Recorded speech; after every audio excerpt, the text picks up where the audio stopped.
Hello दोस्तों, motivational कहानियों का सिलसिला चल रहा था दोस्तों। आज की कहानी सबसे बड़ा धर्म क्या है, तो इसके बारे में मैं आपको बताता हूं दोस्तों। एक राजा ने घोषणा की कि जो धर्म श्रेष्ठ होगा मैं उसे ही स्वीकार करूंगा और आगे बढ़ाने में मदद दूंगा। अब तो उसके पास अपने धर्म की श्रेष्ठता का गुण गाते एक से एक विद्वान आने लगे, जो दूसरे धर्मों को दोष गिनाते और अपने धर्म की श्रेष्ठता बखान करते। इससे यह तय नहीं हो पाया कि आखिर वह धर्म कौन सा है जिसे राजा अपनाए व प्रशय दे और आगे बढ़ाए।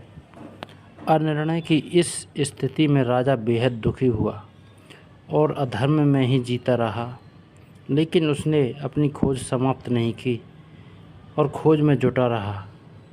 इसी तरह इंतज़ार में बरसों बीत गए और राजा बूढ़ा होने लगा। अधर्म का जीवन उसे पीड़ा पहुँचाए मनस्ताप दे रहा था।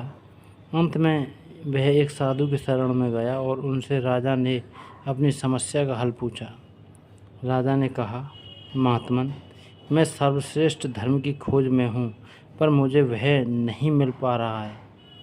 आप ही कुछ मार्गदर्शन करें और सुझाएं सर्वश्रेष्ठ धर्म कौन सा है। साधु ने माथे पर बल डाल अचंभे से पूछा, सर्वश्रेष्ठ धर्म? क्या संसार में बहुत से धर्म होते हैं जो श्रेष्ठ या अश्रेष्ठ की बात उठे? धर्म तो एक ही है। अहंकार बेशक अनेक हो सकते हैं, पर धर्म तो वही होता है जिसे धारण किया जाए। जहाँ व्यक्ति बिल्कुल निष्पक्ष होता है, क्योंकि पक्षपाती मन में धर्म कदापि नहीं हो सकता, वहाँ तो अहंकार का आग्रह होगा। राजा ने साधु की बातों से प्रभावित होकर पूछा, तो फिर मैं क्या करूं? आप ही कुछ उपयुक्त मार्ग सुझाएं। साधु नदी की दिशा में जा रहे थे, सो बोले, आओ नदी किनारे चलते हैं, वहीं आराम से समस्या सुलझाएंगे। नदी पर पहुंचकर महात्मा जी बोले, पहले पार जाने के लिए किसी सर्वश्रेष्ठ नाव का प्रबंध करो, पर देखना नाव हर तरह से दुरुस्त हो और दिखने में सुंदर होनी चाहिए। तुरंत एक से एक बढ़कर सुंदर नौकाएं लाई गईं, पर महात्मा जी ने उन सब में कुछ न कुछ कमी बताकर उन्हें रद्द कर दिया। ऐसे सुबह से शाम हो गई और साधु को कोई नाव ही ना जचे, कोई भी नाव पसंद नहीं आई।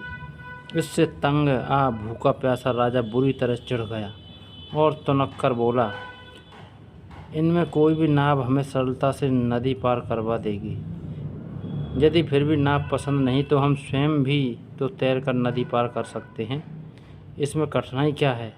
छोटी सी तो नदी है, पार करने में कितनी देर लगेगी। साधु खिलखिलाकर हंस दिए और बोले, यही तो मैं तुमसे तुम्हारे मुंह से सुनना चाहता था। भला धर्म की भी कोई नाव होती है? वह हदों में नहीं बंधता। धर्म खुद तैर कर पार करना होता है। स्वयं अपने उद्यम से कोई किसी दूसरे को बिठाकर पार नहीं करा सकता। राजा को मुद्दे की बात समझ आ गई है। धर्म के नियमों और उनके तत्वों का धारण करना ही धर्म है।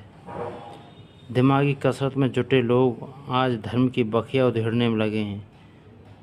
उसी सहारे पार होना चाहते हैं, जबकि धर्म की मान्य संहिता को आचरण में लाए बिना, उनके नियमों का पालन किए बिना केवल तर्क वितर्क कुतर्क से किसी महत्व के किनारे पर नहीं पहुंच सकते। धन्यवाद दोस्तों। अगर कहानी पसंद आई हो, लाइक शेयर सब्सक्राइब करें। धन्यवाद।